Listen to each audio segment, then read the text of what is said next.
સુરત શહેરમાં ધમધમતા duplicate marksheet કૌભાંડ ઝડપાયું। સિંગણપુર પાસે આવેલા જીરકોના કોમ્પ્લેક્સમાં પોલીસે દરોડા પાડી નિલેશ સાવલિયા પાસેથી 137 ડુપ્લિકેટ માર્કશીટ કબજે કરી છે।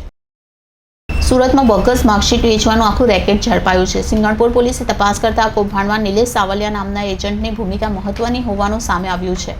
થોડા દિવસ અગાઉ કતારગામ વિસ્તારમાં રહેતા અક્ષર કળથિયાની કેરળના ધીરુ આનંદપુરમ પોલીસ દ્વારા ધરપકડ કરવામાં આવી હતી। કેરળ શિક્ષણ બોર્ડની ડુપ્લિકેટ માર્કશીટ બનાવી હોવાને કારણે તેની ધરપકડ કરવામાં આવી હતી, જેની તપાસ કરતા ચોંકાવનારા ખુલાસા થયા છે। ખોટી માર્કશીટ રજૂ કરવાના કેસમાં અક્ષર કળથિયાની ધરપકડ થતાં કેરળ પોલીસે સુરતના એજન્ટ નિલેશ સાવલિયા અંગે સિંગણપુર પોલીસને માહિતી આપી હતી, જેના પર વોચ રાખતા આખા ડુપ્લિકેટ માર્કશીટ કૌભાંડનો પર્દાફાશ થયો છે। નિલેશ સાવલિયાની પૂછપરછ કરતા તેની પાસેથી 137 જેટલી દેશભરની અલગ અલગ યુનિવર્સિટીઓની માર્કશીટ મળી આવી હતી, જેની ઊંડાણપૂર્વકની તપાસ કર્યા બાદ તેની ધરપકડ કરવામાં આવી હતી। ડીસીપી પિનાકિન પરમારે જણાવ્યું કે agent Nilesh Savaliya duplicate marksheet આપતો હતો। ફરીદાબાદના મનોજકુમાર પાસેથી અલગ અલગ યુનિવર્સિટીની માર્કશીટ મળતા આખું આંતરરાજ્ય સ્તરે ચાલતું માર્કશીટ કૌભાંડ પણ હોવાનું જણાઈ આવે છે। અત્યાર સુધીની તપાસ કરતાં એવું જણાય છે કે આ સમગ્ર કૌભાંડ આંતરરાષ્ટ્રીય સ્તરનું પણ હોય તો નવાઈ નહીં। વિદેશ જવા માટે ઈચ્છતા વિદ્યાર્થીઓ આવી ખોટી માર્કશીટ બનાવીને વિદેશની યુનિવર્સિટીઓમાં પ્રવેશ મેળવી લેતા હતા, ત્યારે વિદેશની કોઈ યુનિવર્સિટી સીધા આવા એજન્ટોના સર્ટિફિકેટ મેળવવા માટે સંપર્કમાં છે કે કેમ તે પણ તપાસનો વિષય છે। જો એ પ્રકારની માહિતી આપે તો ચોક્કસ કહી શકીએ કે આ આંતરરાષ્ટ્રીય સ્તરનું કૌભાંડ છે। હાલ અલગ અલગ પોલીસ ટીમ બનાવીને દિલ્હી સહિત દેશના અન્ય રાજ્યોમાં મોકલવામાં આવી છે।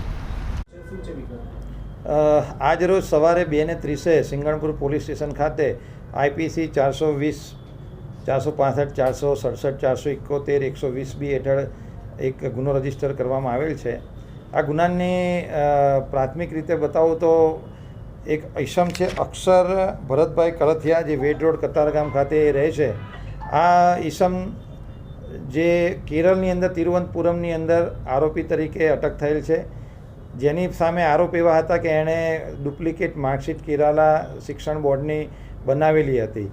તો એના મધર દ્વારા એક અરજી સિંગણપુર પોલીસ સ્ટેશન ખાતે આપવામાં આવેલી હતી।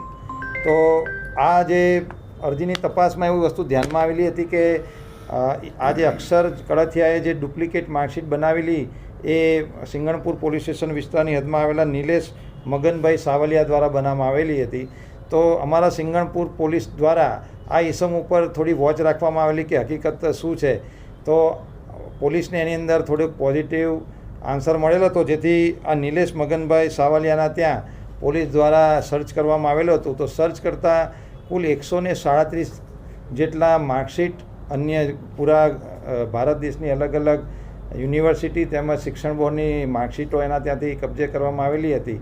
અને એની પ્રાથમિક પૂછપરછ કરતાં એવી વસ્તુ ધ્યાનમાં આવેલી હતી કે આ અક્ષર કળથિયાને એ જે ખરેખર 12મું પાસ નથી, પરંતુ એને ઉચ્ચ અભ્યાસ માટે ઇટાલી જવું હતું, તો એના માટે એણે 60,000 રૂપિયા આપીને આ નિલેશનો કોન્ટેક્ટ કરી એની પાસેથી આ ડુપ્લિકેટ માર્કશીટ મેળવેલી હતી।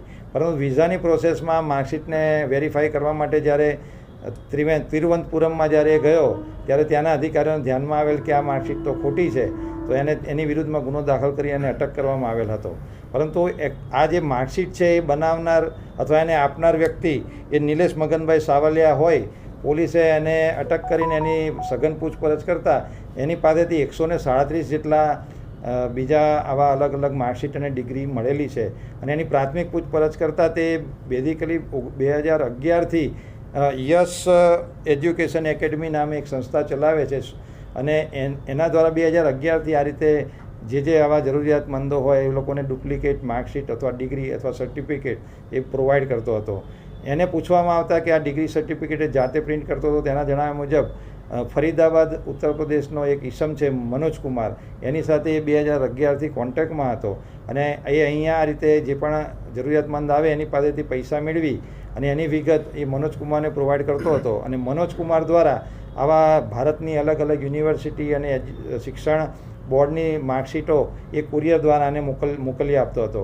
અને આવી માર્કશીટ અને ડિગ્રીનો ઉપયોગ કરી અહીંયાના ભારતીયો એ સ્ટુડન્ટ વિઝા ઉપર ભારતની બહાર વિદેશ યાત્રાએ જતા હોય છે। તો આ એક બહુ મોટું કૌભાંડ ધ્યાનમાં આવેલું છે, અને અત્યારે અમારી પાસે માત્ર એક જ એજન્ટ જે આ નિલેશ મગનભાઈ સાવલિયા હાથમાં આવેલો છે અને એના અત્યારે હાથમાંથી અમને 137 સર્ટિફિકેટ મળેલા છે. તો 2011થી કદાચ એણે આનાથી ઘણા બધા માણસોને આ રીતે પ્રોવાઈડ કરે એવી શક્યતા છે. બીજું, આ તો સુરતની અંદરથી એક એજન્ટ પકડાયો છે, પણ મનોજકુમારના આવા ભારતની અંદર ઘણા રાજ્યોની અંદર આવા એજન્ટો હોવાની પૂરેપૂરી શક્યતા છે. તો જોવા જઈએ તો આ એક બહુ મોટું કૌભાંડ છે અને આની ખૂબ ઊંડાણપૂર્વક તપાસ કરવામાં આવશે. જે 137 સર્ટિફિકેટ ને માર્કશીટ મળી છે એમાં સૌરાષ્ટ્ર યુનિવર્સિટીના 24 સર્ટિફિકેટ અમને મળેલા હતા, જેની અમે ત્યાંના વાઇસ ચાન્સેલર મેડમ છે એમની સાથે ડાયરેક્ટ કોન્ટેક્ટ કરીને અમે ઈમેલથી એમની પાસે વિગત મંગાવતા એ કન્ફર્મ થયું કે આ 24 જે સર્ટિફિકેટ છે એ તમામ ફેક છે, એટલે જે સૌરાષ્ટ્ર યુનિવર્સિટી દ્વારા ઇસ્યુ કરવામાં આવેલા નથી. તો પ્રાથમિક દૃષ્ટિએ ક્લિયર કટ દેખાય છે કે આવી ભારતની જુદી જુદી યુનિવર્સિટીઓ તેમજ શિક્ષણ બોર્ડની અંદરથી આવા ફેક ડોક્યુમેન્ટ મળવામાં આવે છે અને આ ડોક્યુમેન્ટના આધારે આ તો એક ઉપયોગ થયો છે કે જે સ્ટુડન્ટ વિઝા પર બહાર જાય છે, પરંતુ આવા ડોક્યુમેન્ટનો અલગ અલગ જગ્યાએ ઉપયોગ થવાની પૂરેપૂરી સંભાવના છે. એટલે આ વિષયને બહુ જ ગંભીરતાથી લઈને આની તપાસ કરવામાં આવશે. આમ જોવા જઈએ તો એક આંતરરાજ્ય ષડયંત્ર જેવું જ કહી શકાય, અને હું તો કહું છું આંતરરાષ્ટ્રીય પણ કહી શકાય, કારણ કે એવું પણ બને તપાસમાં કદાચ ફોરેનની કોઈ યુનિવર્સિટી જે આવા સ્ટુડન્ટને બોલાવતી હોય અને એમનો પણ જો મેલાફાડ ઇન્ટેન્શન હોય તો એક રીતે આંતરરાષ્ટ્રીય કૌભાંડ પણ કદાચ કહી શકાય. તો પોલીસ આના તમામ પાસાઓનું ઊંડાણપૂર્વક તપાસ કરી રહી છે અને તમામના સ્ટેટમેન્ટ રેકોર્ડ કરવામાં આવશે અને એના એવિડન્સ ભેગા કરવામાં આવશે. અને અત્યારે હાલમાં નિલેશ મગનભાઈ સાવલિયા પોલીસ કસ્ટડીમાં લીધેલ છે. એની પોલીસ કસ્ટડી રિમાન્ડ માટે નામદાર કોર્ટને રજૂ કરવામાં આવશે અને 14 દિવસના પોલીસ કસ્ટડી રિમાન્ડ માટે અત્યારે નામદાર કોર્ટને રજૂ કરવામાં